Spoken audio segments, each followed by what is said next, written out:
know if you guys were. Was everybody here last time? Mr. Gonzalo is a senior, no, a junior. He's a history major, and this is an independent study project he designed himself, where one of his pet peeves in life is to watch a historical movie and it not be true. So he's fascinated by the idea of looking at a historical movie and seeing what of it is accurate and what's not accurate. The first one he did for us was 300, if you remember, and this one looks like Troy.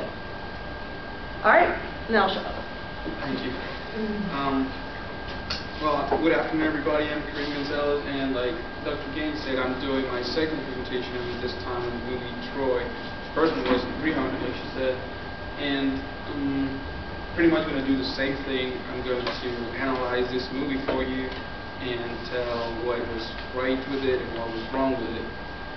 And just like very quickly, just so you know why I'm doing this, like she said, it's one of my pet peeves that people, go to see these movies and they come out thinking they just had a history lesson, and it's actually a very risky thing. Like I said last time, movies are the most powerful means of communication and influence on people. So this is particularly risky with historical movies because a lot of these things people don't really read about, so all they have is what they see in the movies.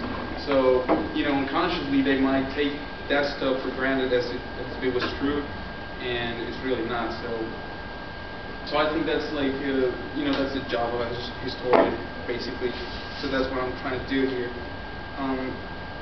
So let's get started with this. The movie Troy was based, as you know, on the book of the Ilíada, which is basically the most famous poem and epic that we have. And this book it was written pretty much, historians dated around 800, 900 BC. And this is why analyzing this movie is a bit different, it's a bit more complicated, because you not only have historical truth, but you also have faithfulness to the book, which is on what was based. And the problem is that even if you're accurate to the book, it doesn't mean that you will be accurate to reality, because the book itself was, it's a poem. It's not a history book. So it's kind of different to analyze. So you have two different truths: the one that's faithful to the Iliad and the one that's faithful to history. Now, we know very little about this war, mainly because it happened so long ago. It's almost 3,000 years old war. So there's very little that we know about it, like actual facts that are irrefutable. There are very few that we have. The Iliad, we do have a lot of people that read it and analyze it, so we do have more insight into that. So of course the author of the Iliad was Homer. You have a sculpture of him, and a lot of people actually argue that Homer was not a single man, like a single author. It was like, they argue that it was probably a group of intellectuals that called themselves like this. And this is not the first time it happened in history. Also, if you remember the mathematician Pythagoras, he also was not a single man. He was a group of mathematicians that called themselves Pythagoreans or Pythagoreans. And they did all this study, but for practical purposes, we just refer to them as Pythagoras. So he was the author, and here we have at the bottom one of the most famous paintings about the Trojan War. This, if you remember the movie, this is the moment in which Achilles kills Hector, and that's his head he has in his right hand, and he pretty much drags his body in front of the walls of Troy in sign of victory.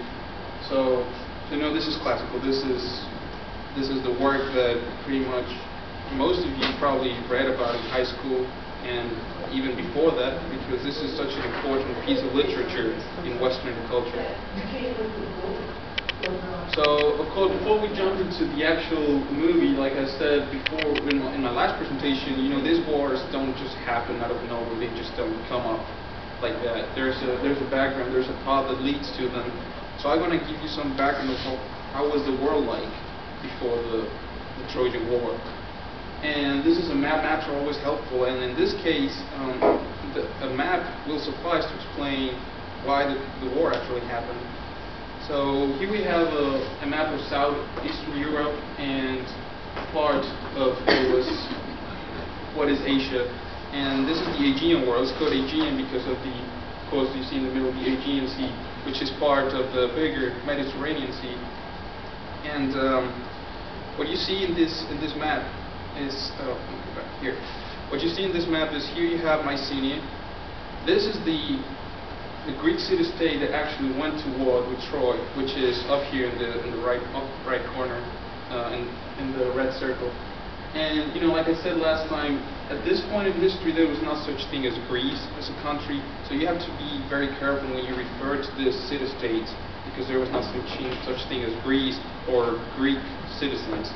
It was basically a group of city-states that for practical purposes were called Greeks because they shared a lot in common.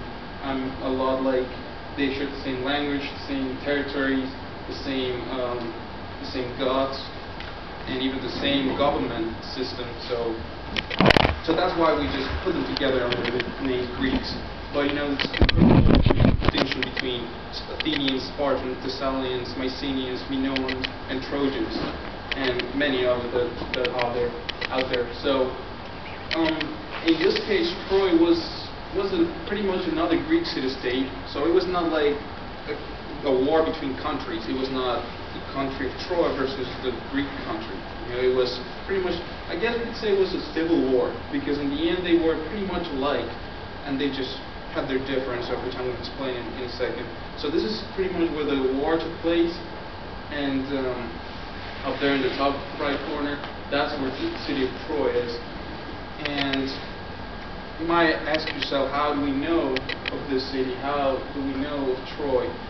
And I mean, of course, you know now that the war was actually true. It did happen, but it wasn't that knowledge. We didn't have that knowledge before until basically the decade of the 1870s, which is when this man you see here, Henry Schliemann, discovered Troy. And Schliemann was a German businessman. He was a millionaire, and I mean, business was his thing. He was not a historian. He was a self-taught archaeologist. So he really was not into the history field. But for some reason he was just passionate, absolutely passionate about the Trojan War and about Homeric world. He just loved it. He actually knew the Iliad by heart, the whole thing. So he was just absolutely passionate about it. And so he said the goal of his life was to visit these places and to basically discover Troy. And that's what he did. What he did was he took the Iliad and he knew it very well already, and he followed Homer's descriptions. Homer does describe the places where Troy was. He gives some details on the landscape and the paths and the roads and hills and rivers that pass by. So he gives a pretty clear description about where the city of Troy was. So Schliemann basically followed that, and after years of searching, he concluded that the only place where Troy could have been was at the hill of Hizarlik in modern-day Turkey. And so he was, like I said, he was a millionaire. So basically, he bought the hill from the government, and he began his excavations. And he was right. He spotted the exact place where Troy was, and he discovered not only Troy but all the even more ancient cultures that lived there, like maybe 1,000 years before Troy. So this was without a doubt the most important archaeological discovery of the last 2 to 3 centuries. And we owe everything to this man who was absolutely passionate for it. And there we have an aerial view of all the discoveries that have been made. And there's still work going on there. I know that there's a project called Troya project, which is carried by a university from Germany and the University of Cincinnati. And they pretty much keep digging and making new discoveries, and also they are getting into reconstructing this place digitally, reconstructing how Troy looked. And actually I have a couple images I'm going to show you later. So this is how we know Troy, and of course this changed the whole view of the war, because before there were some doubts among people in whether what Homer wrote about was true or not. But after this, we have the actual proof. This was the actual, evidence that that there was a Troy, and it was found basically by using Homer's description. So of course the conclusion of that is that Homer did know what he was talking about, even though he didn't live at the time of the war. So this is how we know that there was a Troy, and I mean you can still visit it today, of course. But now moving right into the movie, that's how we get to the war. And now the war has been dated from 1194 to 1184 BC. This is the 12th century before Christ, and you know this is the first era of the movie. The war actually, we know for a fact that it lasted 10 years, and if you pay attention to the movie, the whole thing takes 3 weeks. And I mean that's the good thing is that the most important events of the Iliad take place in the Iliad are shown in the movie, but you know they're just brought into 3 weeks time when they actually took 10 years. So I mean of course they did that for for entertainment purposes, for the sake of the movie, but you know we want historical accuracy here. So that's the first thing you have to know. And the second thing is the cause of the war, and that is one of the things that we can actually say that we are almost like pretty much 100% certain that we know the cause of the war. And like I said before, a map will suffice to explain this. But let me say it before. In the movie, if you watch it, it's pretty self-explanatory. The apparent cause of the war is that you have this woman, Helen of Sparta at first, and she's considered the most beautiful woman on earth, and she's married to Menelaus, a prince of Sparta and Mycenae. And then we have across the Aegean, we have the Trojan princes Hector and Paris who visit Sparta to make a peace treaty. And that journey, Paris turns out to be to have a love affair with Helen, and eventually he takes her back to Troy. And nobody knows about it until later, until they're far gone. So this starts. Apparently, this is the cause of the war. When Menelaus finds out that Paris took Helen, he wants her back, and so he asks for help from his brother Agamemnon, the king of Mycenae, who is at this point the most powerful man on earth, and he just wants to conquer pretty much all the known world. So this is the perfect excuse for him to invade Troy. His excuse is that he has to get the wife of his brother back and regain his honor. So this is his perfect excuse for invading Troy.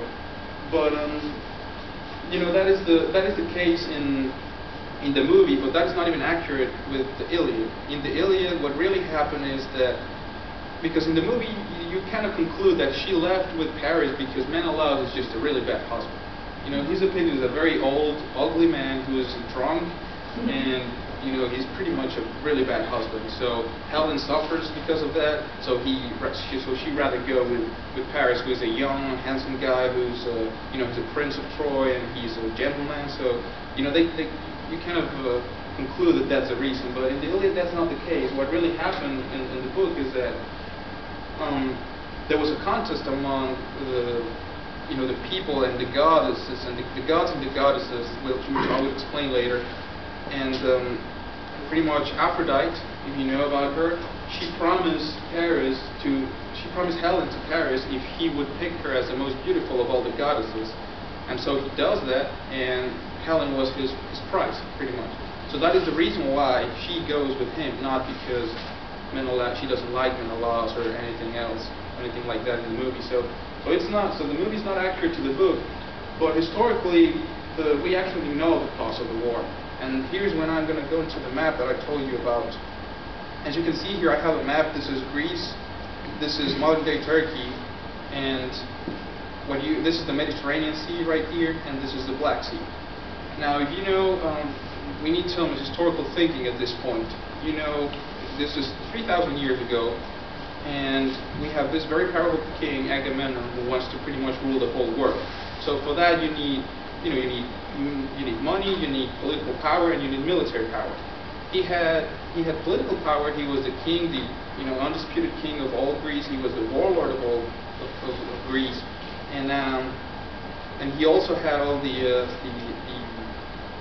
the military power. The Greek army, even though it was not professional, because professional armies didn't come around until 1,000 years later probably, he did have a massive army. About 50,000 Greeks is what the estimates give us. So the only thing he was not excelling at was the wealth. And you can never have any, you can never have enough money. So but if you think of the time, the best way to make money and great wealth is through trade, commerce. And looking at this map, what you can tell is that they are in the middle of the Mediterranean, and it is a fact that the best place to have trade is in a closed sea like the Mediterranean and the Black Sea. So of course, right down here you have Egypt, and there was a very good trade route between Egypt and Mycenae. But you also have here the Black Sea, another closed sea that provided it was just a great place for commerce. But if you notice, if you look at the map, Troy is closer than Greece from the Black Sea.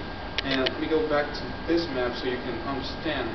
The cause of the war was right here. This little pass that you see here, this little opening, that is the only path from the Aegean to the Black Sea by sea. That is the only opening. It's known as the Pass of the Dardanelles.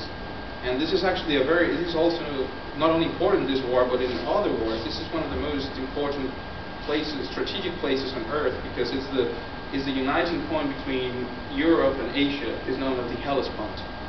And over the centuries, it has been fought over by centuries. And like this, it was the cause of the war. So basically, what happened is that Troy, is so close to it that they had complete control of this pass. So nobody would go into the Black Sea and steal Troy's commerce. And even if they allowed them in, they would charge big amount of taxes, and they would put limits to them. This was basically a monopoly. So with the denial of access to the Black Sea, well, pretty much the Mycenaean king decided that the only way to settle this problem was through war. So this is an actual fact that we have. The historical Trojan War was started because of the monopoly that Troy had over the Black Sea and the denial of access to other cities like Mycenae and the rest of Greece. So that's one thing you want to know about this. Now we get even to the movie. Now this is actually a screenshot from the movie. This is the second battle actually, but the first one against the Trojans. And what I want to point here is the actual city of Troy. How did Troy look like 3,000 years ago? And if you look at this picture, I want you to focus on the background, which are the walls. Those walls, if you look at them, they are almost around 50 to 60 feet in height. And that is just an exaggeration. Troy did not have such high walls. And it didn't have them for a very simple reason. At this time in history, there is no record of siege weapons being made. So if there are no siege weapons to destroy walls, then you don't need walls. But for the sake of protection, and they did have some, but they were not 60 feet tall. They give the estimate of 20 to 30 feet in height, and not as defended. You see 6 battlements, 5 to 6 battlements in here. It was not as heavily defended as it is shown here. So this is an exaggeration just to make the city look impressive. This impressive fortress. But it was nothing like it. So the project that I mentioned to you earlier, the Troya project that they're making, made this reconstruction of the city of Troy. And this one on the left, you can see the walls right here, much more short than the ones you see here on top. And there are no battlements. There's no extra protection for them. So they were merely just, for defensive purposes, but not as heavily fortified as you see at the top. And the other reason why they did this is because it's for something that the movie completely ignores, which is that in front of Troy, a river used to pass in front of Troy. And so they use it to their advantage, and they use it as a moat. Like the medieval castles used to do, the water around the castle. It was pretty much like it. And so that was the real source of defense, the natural river that that passed in front of Troy. So that's why they didn't need the walls as much. And the movie completely ignores it. There's no moats in front of Troy, and the walls are very high. So most likely this is how Troy looked like. You know, a very large city, but not as heavily defended. And there on the right, you see the reconstruction of the royal palace. That's you know, sort of an acropolis inside the city. So this is what the project is doing there right now. And now we get deeper into the movie, and now we're going to look at the characters. And first of all, so the question here is, you see all these characters, all these blondes, of course, and you know, this might look like an irrelevant detail, but it's actually pretty interesting, and you may want to know. So the fact is that in movie, of course, in the movie you see a lot of blondes. You know, you have here Brad Pitt to the left, and you have Diane Kruger there to the right. You know, blonde hair, this light eyes, you have blue-green eyes. So I mean, a lot of people would think that that is just, you know, Hollywood's doing, and in fact it is, but they're not too far away from reality, because Greeks did have blonde people. And the interesting thing here is that not all of them were natural. And that's what brings us to the interesting thing, which, if you remember from the last presentation, I mentioned that the Greeks really valued physical beauty really highly. So the standard of beauty was put by art, and art was taken, if you remember Greek art from any of your art history classes, it was based upon mythology and the gods and goddesses. And that's exactly what I have here. This is Botticelli's Birth of Venus, and well, Venus was the Roman name for it, but in Greek it was Aphrodite, and she was the goddess of beauty. So pretty much the way they used to depict Aphrodite, that was a standard of beauty for the Greeks. So if you look at art history, almost every single representation that is made of Aphrodite, she has blonde hair. So that is the reason why Greeks used to do it. They actually dyed their hair just like we do it today. You know, of course they use different methods, but they would try to imitate this, and it would be the same for males and females. They would both dye their hair. So, you know, we don't know for a fact if Achilles had blonde hair. Most likely Helen did have blonde hair, because, you know, she was considered the most beautiful woman on earth. That meant that she had the standards, the highest standards of beauty, which would be very much like Aphrodite. So I mean, we don't know who had blonde hair, who didn't have. But the important thing to know here is that they dyed their hair to get to that standard of beauty. So, you know, even when it might look like an error, it's not that far from reality.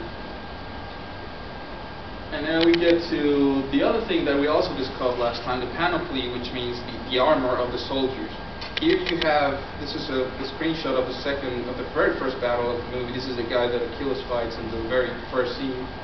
And, you know, this huge man, but he's wearing no armor at all. You know, he just has this leather thing strapped to his arm and his breast, but there's really no helmet, no armor, no anything. And of course, this was for, you know, it was for aesthetical purposes pretty much. This is not really how they look. And the important thing to know about this is that we actually do have a proof of evidence of how armor was in these days, and this is the one on the right here. Is called the Dendra armor, and this was found in 1400 BC in Dendra, Greece, which is in the southeastern part of Greece. It was found there, and it is regarded as the Minoan and Mycenaean armors, and this is pretty much how all the warriors looked. And here to the left, this is a drawing of how the Mycenaean warriors might have looked. And also an important thing to notice here is that if you can see, he's using a spear. This guy here also has a spear, and the guys in the back have spears.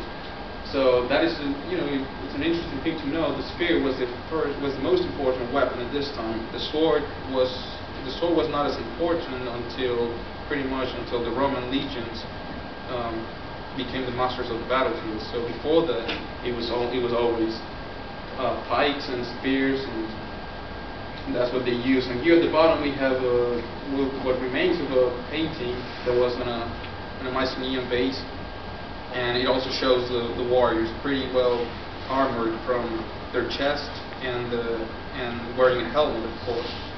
So this is another thing, this is pretty obvious in the movie, but again, we're trying to have historical accuracy, because if you get in a conversation and you didn't know this, like last time with the movie 300, you might just say, yeah, the Spartans were so tough that they went to battle without armor.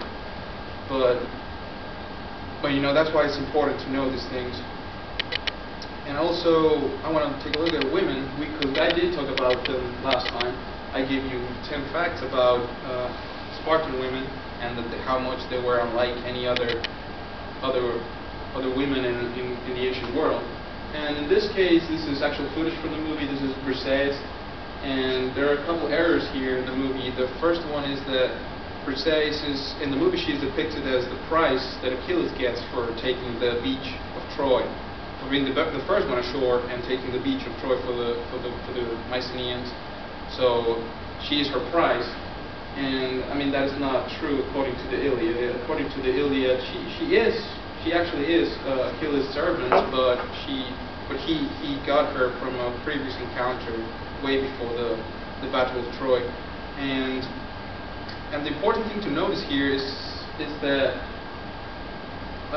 the movie depicts pretty well what the role of women was in this time in history. The thing is that you see her strapped up there to the right, and then here you can see her face, all these scars and wounds, and that was pretty much how it was. In this time in history, what happened was that when you were conquered, basically, your men will be killed, and your women and children will be enslaved. And the movie does a pretty good job at depicting it, and that was pretty much the fate of all women. They would just become servants. They would have to serve, as housemaids and serve their owners in bed also.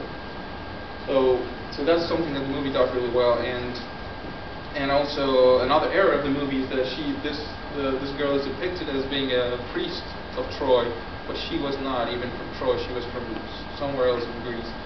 So that's another of the movie. And now we get to this is the part where most errors in the movie come up, and they're called anachronisms. And an anachronism is basically something that is out of context, something that is not in the proper period of time. Like it's pretty much out of time frame. So you did see a lot in the movie, but I'm just going to give you like 4 or 5 more important ones. And so first one we see, this is also one of the first scenes of the movie. This is actual footage from the movie.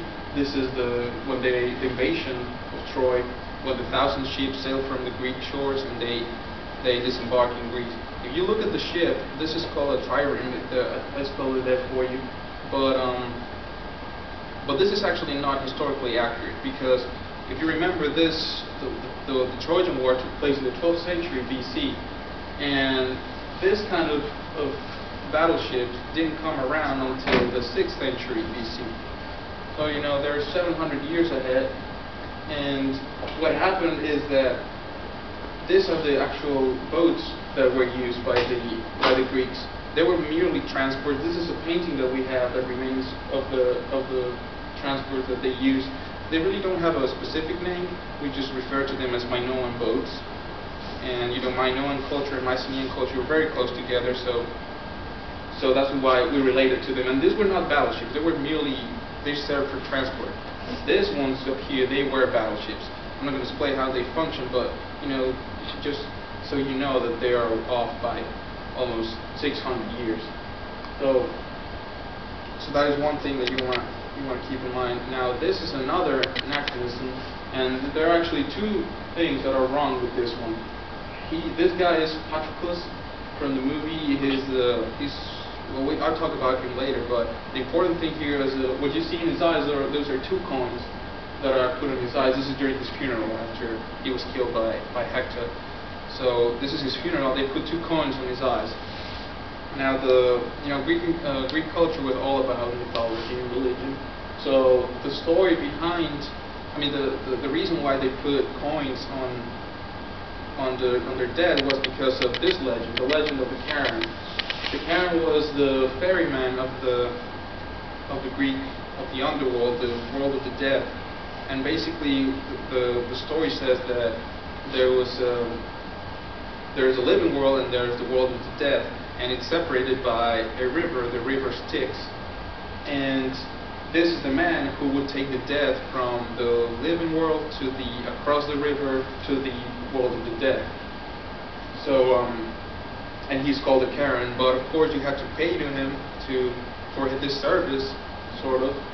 So that's why they gave their dead coins, so they could pay the boatman to take them across into the world of the dead. If you didn't have money to pay, it was said that your soul would just be wandering around for 100 years, either shore or down there you see the river itself. It would just be wandering around for 100 years. But the first error though that the movie does is historically there were not two coins placed on the eyes. What the Greeks did was that they only placed one coin either on or inside the mouth, under the tongue. And you can actually see down here when the ferryman is actually taking the coin from her mouth. So that's where they used to put it, not on the eyes, but on the mouth or inside the mouth.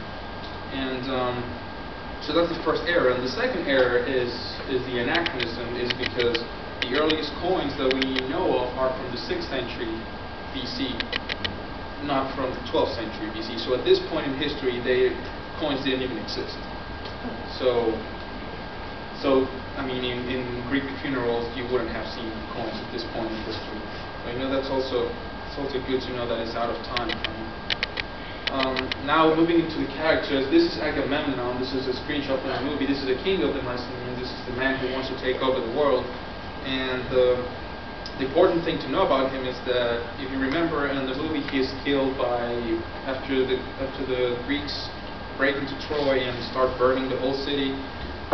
He wants to take Briseis as his capture, and she grabs a dagger and pretty much stabs him in the neck or in the back, and she just kills him. Well, according to the Iliad, that's not accurate either. Agamemnon didn't die in Troy. He actually made it out of Troy and made it back to Mycenae. And I mean, to his misfortune, he was killed by a dagger. He was stabbed back at home by his wife. Legend says that he was either asleep or taking a bath, and you see it over there on the right. That's his wife Clytemnestra, who is the one that actually murdered him because of.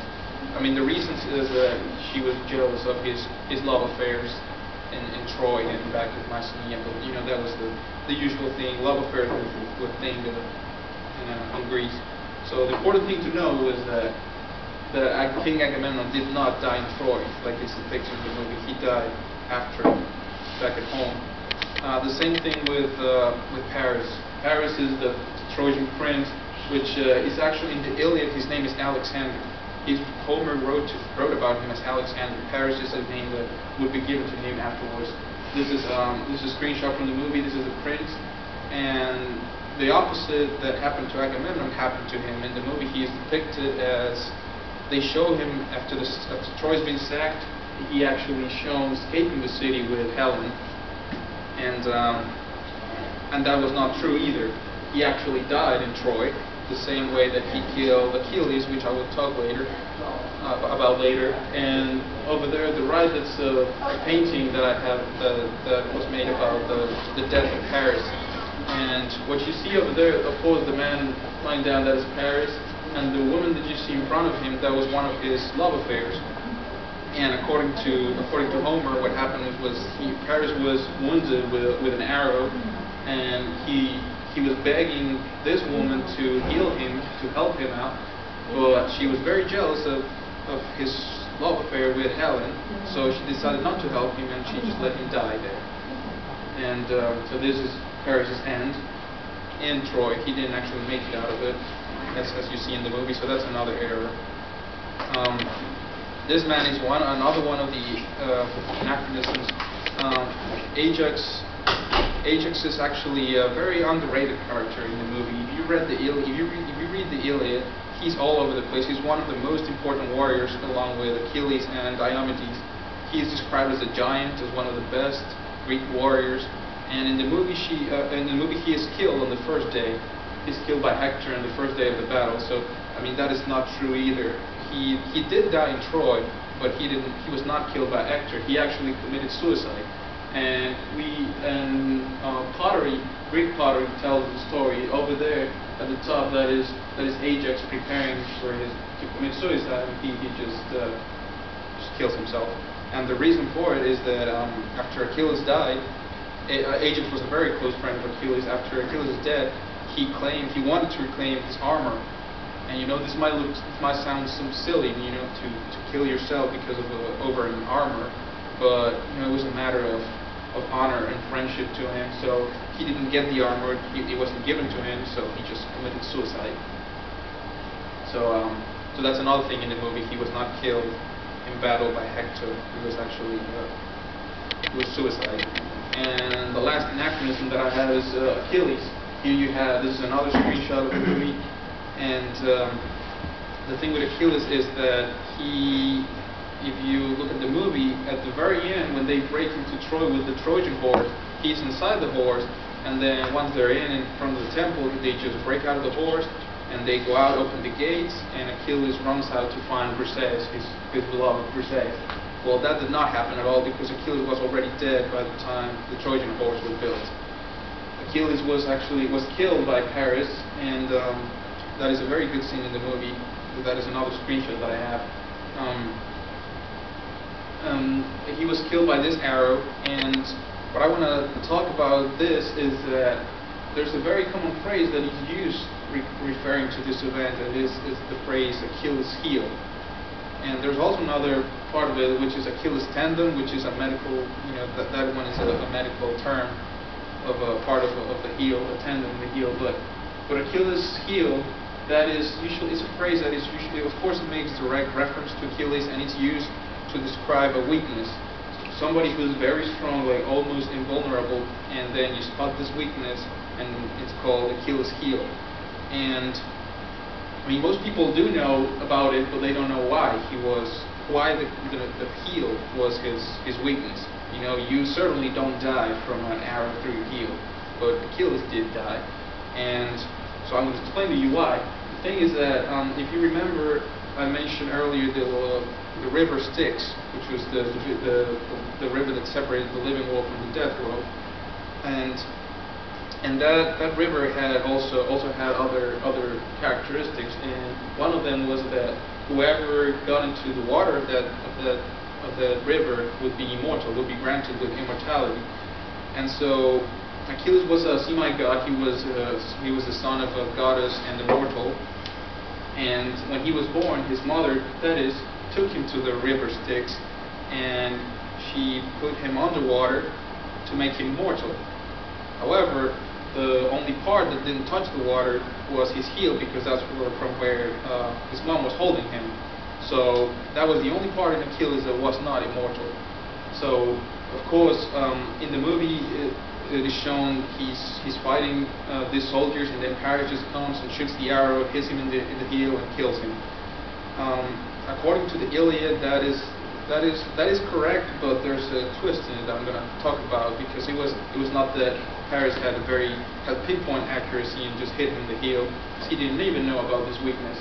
It was actually divine intervention, which I will talk about in a bit.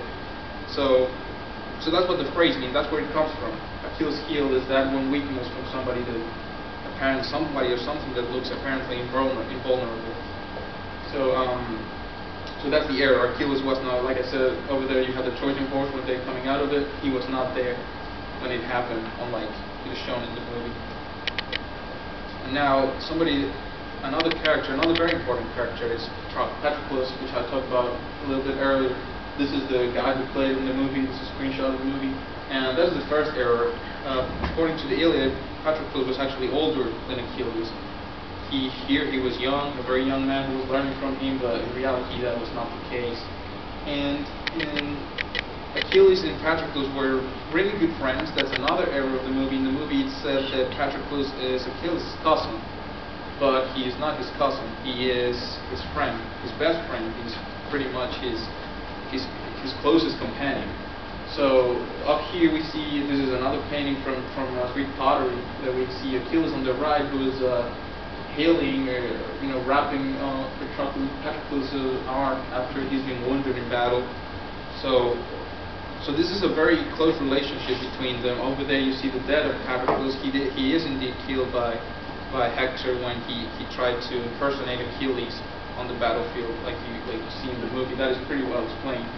And the important thing, I brought this because this is not the first time that we're going to see this in history.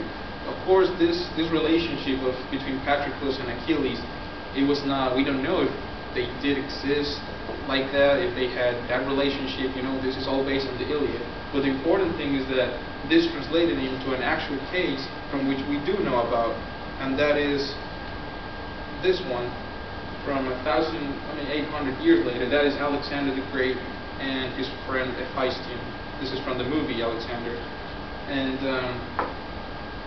Alexander the Great was also one of those guys who was absolutely obsessed with the Iliad. He also knew it by heart. He slept with a copy of it under his arm every day. And his greatest hero was Achilles. He wanted to be the next Achilles. And therefore he regarded as Hephaestion, his lifetime friend pretty much since childhood, he regarded him as his Patroclus. So you could say that Hephaestion was to Alexander what Patroclus was to Achilles. So that is why it's important, because this is a documented fact. Actually, you can go ahead and read the accounts of Alexander and Hephaestion, and that was all based on this, on the relationship that apparently, according to the Iliad, Achilles had with Patroclus. So that's why I brought it up, because it's really important to see converted from what is probably myth, is probably truth, to something that we actually have facts about. Another thing that I want to talk about here are what I mentioned earlier, the gods and goddesses. And this is I think, probably the biggest mistake that the movie makes, because you cannot tell the story of the Trojan War, faithful to the Iliad, without putting the gods and the goddesses in it. And they mention them, they make reference to them in the movie, but they never show what they actually do. And that is a big mistake, because if you read the Iliad, everything takes place just around the gods. They're everywhere. They take part in almost every important event. So they're everywhere, and overlooking them, I think that's a very, very big mistake. And mostly because a lot of the events of the Iliad take place because of the gods. Like I mentioned before, that arrow that killed Achilles, it was not that Paris had a very good accuracy and hit him in the heel. It was actually, according to the Iliad, that Paris just shot the arrow, and it was Aphrodite, the goddess that protected him, the one who led the arrow into Achilles' heel. So if you don't know that, you might just think it's absurd that from such a far distance you can hit the heel. So it's important to know these things, and the gods play a vital role in pretty much every important event. Like I said, some gods favor the Mycenaeans, some other gods favor the Trojans, and they actually took part in the actual battles. They would, if they were about to lose some certain part of the battlefield, they would come down and raise the morale of the men, and even take human forms and start fighting along with the mortals. And they would say their favorite characters. There's when Menelaus is about to kill Paris at the beginning of the movie. Historically, well, not historically, according to the Iliad, Aphrodite saves him. Also, she just makes like a big tornado of sand to confuse everybody, and that allows Paris to escape. So that's divine intervention, which is a very important theme in Greek mythology and Greek history, because everything was related to it. So overlooking it, I think it's one of the biggest errors in the movie. These are the gods that took place the gods that favor the Greeks. You have Poseidon over there, Hermes. This is Athena, and that is Hera.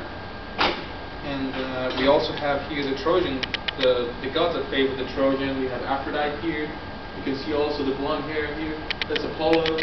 That's Artemis, and this is Leto.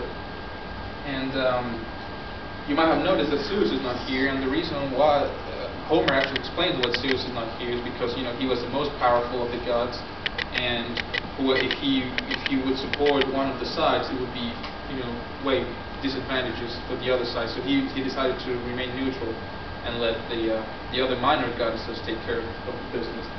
So So these are the gods that protected Trojans. And like I said, in the Iliad, they're all over the place, even fighting among the gods for the side that they supported. So it's important to know this.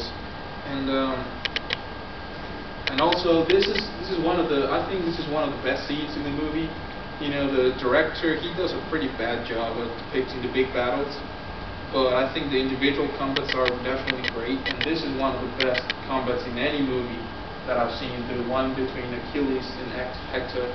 So I mean, I guess it's credit for the actors, but also the story tells it pretty interestingly. And there's an error in the movie, you know, a small error, that if you remember, after Hector kills Patroclus, Achilles wants his revenge, and so he stands outside of the walls of Troy and starts yelling his name for like 5 minutes until he decides to come out. Well, historically, well, according to the Iliad, it did not happen that way. Hector, he did want to fight Achilles. He came down the walls, but as soon as he was in front of Achilles, he just panicked. His nerve just broke and started running. And Homer describes that, and he described how they ran around the city 3 times. You know, Hector running away from Achilles and Achilles chasing him 3 times around the entire city of Troy until they finally decided to fight. As you can see down here, another piece of Greek pottery that we have. And you know, at this point, I mean, Hector already knew he was going to die. You know, he knew that Achilles was not only the greatest warrior among the Greeks, but also that he was immortal. So he really had no chance to win it. And if you pay close attention to the movie, you can tell that he knew his fate was sealed when he killed Patroclus. And you can see that from because the very next scene is when he takes his wife to the under passages of the city, and he shows her the passage behind the mountains, because he knows that the Greeks are going to break into the city of Troy and eventually kill everybody. So he just shows her the escape route, and after that he says, I'm showing you this because I might not make it back. You know, he knew he was not going to, but you know, he didn't want to say it that way to his wife. And he said that the reason of that was because that day he killed a young man, and of course referring to Patroclus. So since that moment he knew that Achilles was going to come after him, and he was going to have to face him, and he was going to kill him. So those are some of the details that if you pay close attention, you can tell from early on. And finally here I have the most famous part of the whole movie. We know the Trojan horse. Everybody knows about the Trojan horse. And the thing about this is that the Trojan horse is one of those things that it's passed on mostly through oral tradition. You know, I can guarantee that most of you learn about the Trojan horse because somebody told you the story rather than you reading it from someone. You know, and that's one of the most important things, because there have been a lot of theories as to what happened, why was this, what was this horse for, what happened to it. You know, there have been even some theories that say that there was an earthquake at this point. During the battle, there was an earthquake that destroyed the walls of Troy, and that's how the Greeks managed to break in. And you know, to appreciate that gesture from Poseidon, who was the god of earthquakes and horses, they built the horse just in his honor. But of course, you know, there are problems with those theories, and so the most accepted one is the one that we all know. You know, that they just sneak out in soldiers just got inside the horse. They presented it as a gift. The Greek fleet basically sailed away, pretending that they were fleeing from the Trojans, and as a token of their admiration, and they just gave them the horse. But and this is another part of the tragic ending of Troy. And this is not part of the Iliad. The Iliad actually ends when Odysseus, which is the Roman Ulysses, has the idea of building the Trojan horse. That's where the Iliad ends. The actual part when the Trojan horse is brought into the city and they break out of it and they destroy the city, that's from the Odyssey, which is the sequel to the Iliad. But I mean, you can tell the story of the Trojan War without the horse. And this name that you see here, this is Laocoon. This is the guy from which we also get another famous phrase. And this is the guy who warned the Trojans not to accept the Trojan horse.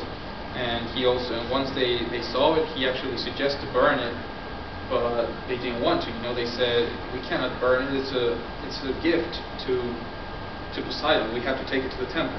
He warned them not to do it, but they still do it. They still did it anyways. So the famous phrase that we get from him is that because of his warning, he said, never trust the Greeks, even if they bring gifts. So that's a pretty self-explanatory phrase that you do see it a lot today, and of course makes direct reference to the Trojan horse. This horse actually is in the modern site. So this is the one they used for the movie, but they moved it to the actual site of Troy, which I showed you very early in the presentation, so you can actually see it. And so this is how it ends. There are pretty much no errors with the horse, except for the fact that Achilles was not there. And after this, the city of Troy is sacked, it's destroyed, and it's what we would call a Pyrrhic victory, because it was a war that was so devastating for both sides that no side really made any profit out of it. So that's the story of the Trojan War, the most famous war in history without a doubt. So that's it for my presentation.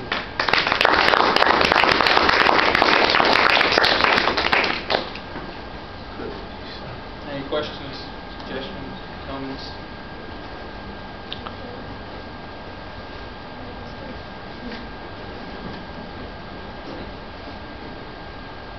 Did you have a question?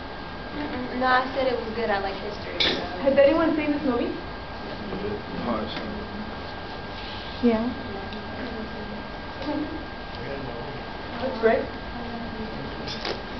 Did anybody hear anything that sounded like the discussion we've been having about history as sources and the Chiganda myths and You talking stuff? about with the horse?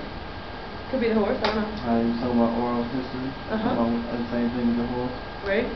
Oral history. Anything else sounded like a connection?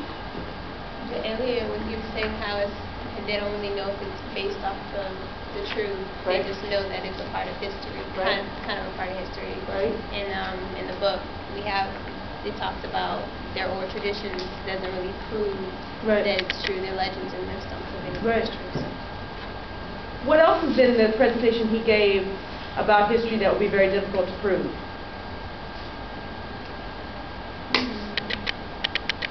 How about like Aphrodite directing an arrow, or all the gods and goddesses working with the sides and trying to get their side to win? No. You're going to find historical evidence of that. No.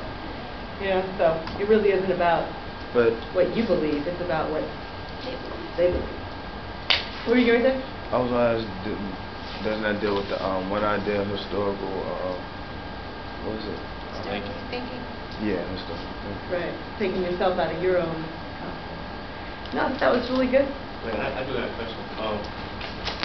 You said Alexander and his friend were trying to be like Achilles and do the same with the cousin, but you've seen Alexander in the movie, right? Which one? Have you seen Alexander and there that they were gay? Well, that is not true. So that's all that No, I mean, Achilles and the dude the same It's way kind they of do? complex. I mean, I'll explain it to you if you want. In the movie, if you see the movie Alexander and you see the relationship between Alexander and Hephaestus, you might walk out of it saying they were gay. But even when homosexuality wasn't present in Greek days, it was not seen as we see it today. The thing is that, like I've said it many times, the Greeks really value, physical beauty as a standard of being, higher in society. And if you were physically attractive, you were just like a higher being. And so Hephaestus actually was considered also among the most beautiful men in the world. He had this perfect body, and he was smart, and I think he was actually descendant of royalty too. So it was a very, Alexander, of course, the most powerful man on earth, he would have wanted to have the best companion possible, and this companion happened to also be his friend since childhood. You know, they had classes with Aristotle together. They went to the military training together. Since they were children, they were friends, and so that is the reason why they are so close together. But you know, of course, most likely, yeah, there was some homosexual thing between them, but it was not seen as positive as we see it today. It was actually, I'm not going to say encouraged, but you know, it was accepted if you had the guy who's supposed to be the most beautiful man on earth next to you. So they valued that very highly, and that is why it's accepted. It was accepted back then. So that is also one of the things you have to be careful about with those movies. More historical thinking. Okay, very good. Anybody else have a question for Mr. Gonzalez? That was really good. What's your next movie? I haven't decided yet, but he's doing 3. He's done 2, and he'll work on his final one. Hopefully, bring it back. I've done 2 war movies. So for the third one, I was thinking about doing another very controversial one, which was the Da Vinci Code. I might do that. You never saw it? That would be cool. You haven't seen the Da Vinci Code. You need to watch it. That would be interesting, because that has got a lot of controversy over this very aspect of how much of it is accurate. I never read it. Well, thank you very much for sharing that. That was a lot of work. We appreciate that. Thank you.